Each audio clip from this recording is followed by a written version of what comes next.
Hi everyone, I hope you all are doing great. This is Dr. Priyanka and as you can see आज जो है strategy video में हम discuss करने वाले हैं. I'm going to give you the timetable to crack your UGC NET JRF 2024 which is going to happen in June. Approximately आपके पास 3.5-4 महीने का समय है. इन 3.5-4 महीने में कैसे आपको टाइम देना है, डिवोट करना है पेपर 1 को और पेपर 2 को, और specially I will be delving into paper 2 education. So I have framed a time table for you all which you have to follow. And in case आपका और यू फील लाइक थोड़ा सा adjust करना चाहते हो आप, depending upon what your inclination is towards a particular unit, वो आप कर पाएंगे. बेसिक टाइम टेबल का स्ट्रक्चर मैं आपके साथ आज डिस्कस करने वाली हूँ जैसे मैं फॉलो करती थी. ठीक है. सो उससे पहले भी एक कोट है, intelligent are those who prepare in advance. तो यानी कि अगर आप ये वीडियो देख रहे हो तो आप इंटेलिजेंट हो, और इंटेलिजेंट वही होता है जो एग्ज़ाम की वेट नहीं करता है, अपॉर्चुनिटीज़ की वेट नहीं करता है, बट उनके लिए हमेशा तैयार रहता है, पहले से ही वर्क करना शुरू कर देता है. So it means those who do not prepare in advance are not intelligent. So you better be intelligent and start preparing for the exam well in advance. तो चलिए अब चलते हैं सीधा हम टाइम टेबल स्ट्रक्चर के ऊपर.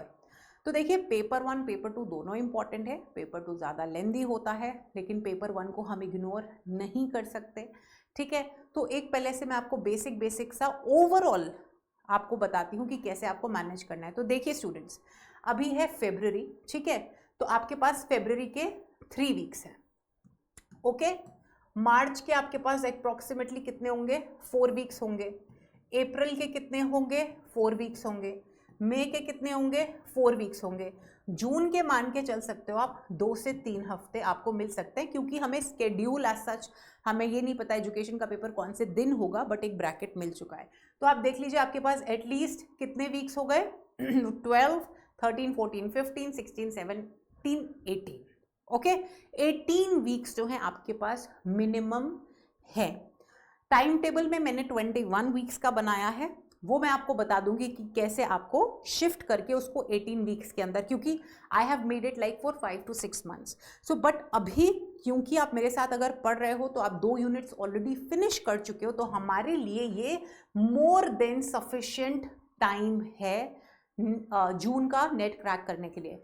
तो ओवरऑल आपको क्या करना है कि पहले 6 हफ्ते आप मिनिमम 1.5 घंटा पुट इन करोगे पेपर 1 को, और बेस्ट पीरियड होता है सुबह का. और आपको पता है हमारी पेपर 1 की जो मेन क्लासेस जो है, मेन क्लासेस जो होती हैं कोर्स की, वो अप्रॉक्सीमेटली सुबह होती हैं, कुछ दोपहर को होती हैं, तो मैनेज हो जाएगा. लेकिन ये जो समय है ना, ये आपका खुद का पढ़ने का है, ये क्लासेस देखने का समय नहीं है. क्लासेस तो आप देखेंगे ही देखेंगे, डेफिनेटली आप देखेंगे, लेकिन यहाँ पे आपको एटलीस्ट 1.5 घंटा खुद से सेल्फ स्टडी करनी है सुबह सुबह. मैं तो ऐसे करती थी.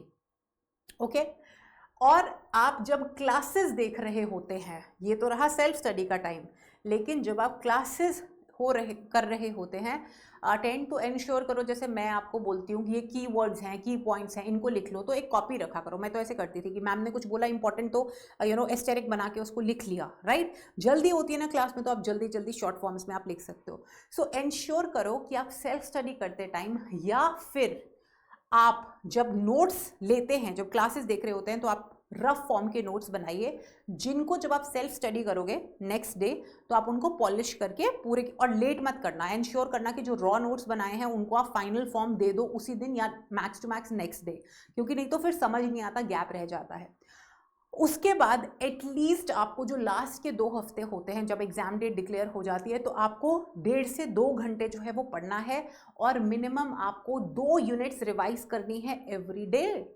यस, एवरी डे, क्योंकि तब तक आप एक्सपर्ट बन चुके होंगे. लास्ट के हफ्ते है ना, तो उस टाइम पे आपको रिवीजन किताबों से नहीं, आपको अपने नोट से और कॉन्सेप्ट मैप से, और जो हमारे नोट्स होंगे उनसे आप आराम से कर सकते हो. और अगेन टाइम सजेशन यही है सुबह का.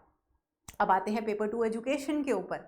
तो पेपर 2 एजुकेशन में मैं चाहती हूँ कि आप एटलीस्ट 2 घंटे तो दें मेरे सब्जेक्ट को, और आप शाम को दे सकते हैं. शाम को सोने से पहले, नो मैटर, कई स्टूडेंट्स हैं जो यूनिवर्सिटीज़ में पढ़ते हैं, बहुत ज़्यादा एक्टिवली इन्वॉल्व रहते हैं, तो मैं उनको भी बोलती हूँ कि भाई जितना मर्जी आप थक जाओ। मैंने भी अपनी यूनिवर्सिटी कैंपस डेज में एज JRF SRF स्कॉलर, नहीं उससे पहले एमएड प्रॉपर करते हुए ही अपना नेट क्रैक किया था, एमएड के बीच सेमेस्टर में when I was the CR। तो अगर वो रिस्पॉन्सिबिलिटीज़ मैं निभा सकती हूँ तो आई एम श्योर वो जो स्टूडेंट्स जो भी DU में BHU में कर रहे हैं, जो मुझे ऑफन कंप्लेन करते हैं कि मैम ये असाइनमेंट मिल गया, वो असाइनमेंट मिल गया, तो आप कर सकते हो। आपको बस एक कसम खानी है कि रात को 2 बजे 1 बजे मुझे ये पढ़ के ही सोना है, ये करना पड़ेगा, ये मैंने किया है, इसीलिए मैं आपको भी सजेस्ट करती हूँ कि एक प्रण ले लो कि आपको करना ही करना है, ठीक है। लाइफ में अपॉर्चुनिटीज़ आती हैं, ये समय दोबारा नहीं आएगा, सो इंश्योर कर लो अपने आप को। अगर अभी तंग कर लोगे, डिसिप्लिन मेंटेन करोगे तो आपका पेपर हो जाएगा। सो 2 घंटे आपको पढ़ना है शुरू के 6 हफ्ते में। टाइम सजेस्ट मैं करती हूँ इवनिंग का ही। अगेन जब आप क्लासेस दिन में अटेंड कर रहे होते हैं तो वही सेम प्रोसीजर, नोट्स बना लो, पॉलिश करो सेल्फ स्टडी के अंदर, और लास्ट के 2 हफ्ते के अंदर आपको एटलीस्ट 3 घंटे पढ़ना है, और कॉन्सेप्ट मैप्स के थ्रू आपको एटलीस्ट 1 से 2 यूनिट्स रिवाइज करनी है। ये टाइम सजेशन दिया है। अब मैं आपको पेपर 2 एजुकेशन के डिटेल में लेके चलती हूँ। ये डिटेल टाइम टेबल है 1st to 2nd वीक। देखो कोर्स वाले स्टूडेंट तुम ये कर चुके हो, तभी मैंने कहा था वीक मैनेज हो जाएंगे हमारे, आराम से 17-18 वीक में मैनेज हो जाएगा। ये आप ऑलरेडी कर चुके हो, एंड आई एम श्योर आपने क्लास के टाइम जब मैं बोलती हूँ नोट बनाओ तो छोटा सा आप नोट भी आपने बनाया होगा, ठीक है, उनको पॉलिश भी करके रखा है। जो मेरे कोर्स के स्टूडेंट हैं वो ऑलरेडी हिस्ट्री, पॉलिटिक्स, इकोनॉमिक्स भी कर चुके हैं। नहीं किया आपने तो 1-2 हफ्ते लगेंगे, 1 हफ्ता लगेगा, दैट्स मोर देन सफिशिएंट, ठीक है।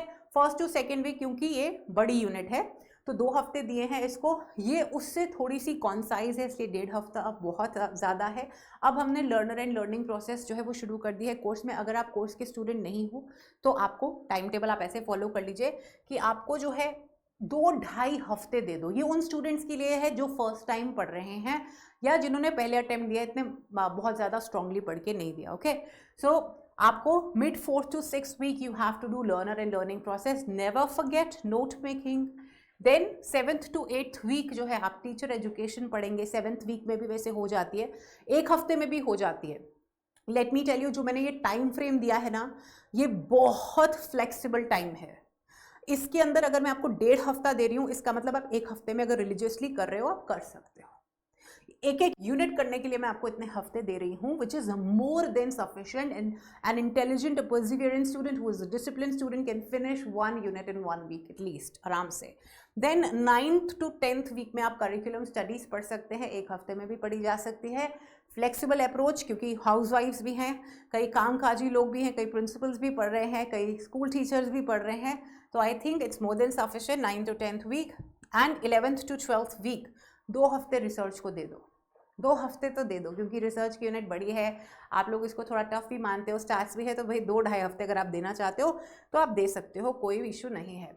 देन 13th वीक में आप 1 हफ्ते में पेडागोजी, एंड्रोगोजी असेसमेंट आराम से कर सकते हो। उसके बाद के हफ्ते में आप टेक्नोलॉजी एंड एजुकेशन कर सकते हो, which is more than sufficient. Remember this, note making. And week number 15 में आप एजुकेशनल मैनेजमेंट, एडमिनिस्ट्रेशन, लीडरशिप कर सकते हो, और वीक 16 में इंक्लूसिव एजुकेशन और नोट मेकिंग आप आराम से कर लीजिए। तो आपकी ये क्या हो गई, 10 के 10 यूनिट्स हो गए। पेपर 1 का अलग से बनाना, हाँ, या डिटेल में। अच्छा, अब ये जो हफ्ते हैं मैं ऑलरेडी आपको बता चुकी हूँ कि हमारे पास 24 वीक्स एज सच नहीं है, हमारे पास max to max 18 to 19 weeks हैं, 18 वीक्स ही मान के चलिए। तो मैंने जो यहाँ पे 1-1, 2-2 हफ्ता दिया है, ये हम ऑलरेडी कवर कर चुके हैं, ये भी कर रहे हैं, तो ये आपको एक्स्ट्रा टाइम मिल जाएगा। तो यहाँ पे जो मैंने वीक मेंशन किए हुए हैं तो ऑटोमेटिकली ये रिड्यूस हो जाएंगे, ठीक है, रिड्यूस हो जाएंगे। और जिन बच्चों ने अभी तक शुरू नहीं किया है तो अभी से शुरू करो। बस एक काम करना पड़ेगा, वो ये कि स्पीड बढ़ानी शुरू कर, 1 हफ्ते में ये, 1 हफ्ते में ये, 1 हफ्ते में ये, 1 हफ्ते में, तो ये तो करना पड़ेगा। अगर अभी तक पढ़ाई नहीं की है तो भाई एक्स्ट्रा मेहनत तो थोड़ी करनी पड़ेगी। उसके बाद आपको क्या करना है, रिवीजन शुरू कर देनी है, और रिवीजन भी आप बहुत स्मार्टली करोगे। आप एट अ टाइम एक यूनिट रिवाइज नहीं करोगे, आपको वीक 17 के अंदर, for example going with this chart, at least 3 units revise करनी है और आराम से हो जाएंगी, क्योंकि आपने पहले पढ़ाई भी की है, आपने नोट मेकिंग भी ट्वाइस की है, कॉन्सेप्ट मैप्स बनाए हैं, आराम से 1 हफ्ते में 3 रिवाइज हो जाएंगे। यही नहीं, आपको क्या करना है, PYQs। अच्छा, मैं एक और चीज़ आपको बता दूं, जब भी आप ये क्लासेस मेरे साथ अटेंड कर रहे होते हो तो आपको डीपीपी जरूर करना है, साथ साथ में एंश्योर करो तो आपके पीवाईक्यू आपके न्यू क्वेश्चंस की प्रैक्टिस हो रही है, आपके मॉक्स में आपको पता है मॉक्स मिलते हैं, और मैं रेगुलर यूट्यूब के ऊपर पीवाईक्यूज भी कराती हूँ। तो एंश्योर करना है कि आप कोर्स के स्टूडेंट है तो आपको डीपीपी करने को तो मिल ही रही है, रिलेटेड मॉक्स भी कर लीजिए, और पीवाईक्यू की प्रैक्टिस जो हम वाईटी पे करवाते हैं obviously score booster session course में आएगा, आप वहां पे करेंगे। तो पीवाईक्यू इंपॉर्टेंट है, लेकिन स्टूडेंट सबसे पहले इंपॉर्टेंट है कॉन्सेप्चुअल क्लैरिटी, क्योंकि कॉन्सेप्ट बेस्ड पेपर ही आ रहा है। Now coming to this unit, as I told you, you have to revise 3 units in a week, which you can easily do because you have developed notes, you have developed conceptual maps, concept maps, and also that you have our notes of PW, right? And at the same time, you have to revise it through PYQs. Remember, जो marathons Priyanka ma'am marathons लेके आती हैं, और आप जानते हो 100 question की इकट्ठे मैराथन करते हैं 3-3 साढ़े 3 घंटे की, तो मेरे साथ भी पढ़ेंगे, अपने साथ भी पढ़ेंगे। नेक्स्ट वीक जो है आप यूनिट 3, 4 को और 5 को रिवाइज कर सकते हो। ये मैंने यूनिट्स इसलिए कोलेट की हैं क्योंकि कहीं ना कहीं टाइम मैनेज हो जाता है। ये छोटी यूनिट है, ये ठीक ठाक यूनिट है, ये बड़ी यूनिट है, इस तरह क्लबिंग की है, ठीक है।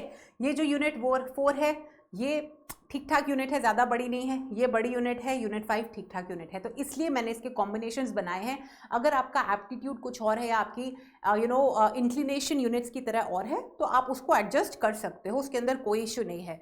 हाँ, रिसर्च के लिए मैंने पूरा अच्छा टाइम दिया है, क्योंकि लंबी यूनिट है, आपको समय लगता है, तो आपको रिविजन करना ही करना है। उसके बाद आपको क्या करना है, 8, 9, 10th यूनिट की आप रिवीजन कर लीजिए नेक्स्ट हफ्ते के अंदर, concept maps plus again I am writing PYQ practice.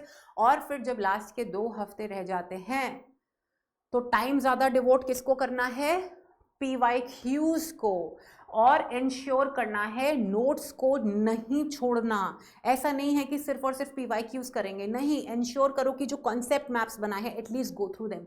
Student is very important because the paper coming is very conceptual and you'll be able to answer conceptual questions, subjective questions when you have studied more than PYQs, when you have an in-depth understanding of the concept. So ensure that you have to revise. मैं आपको शायद मैंने example भी दिया था, एक बहुत ही बेहतरीन टीचर्स हैं, कि आपका जो 50% जो सक्सेस है वो आपकी रिवीजन के ऊपर होता है।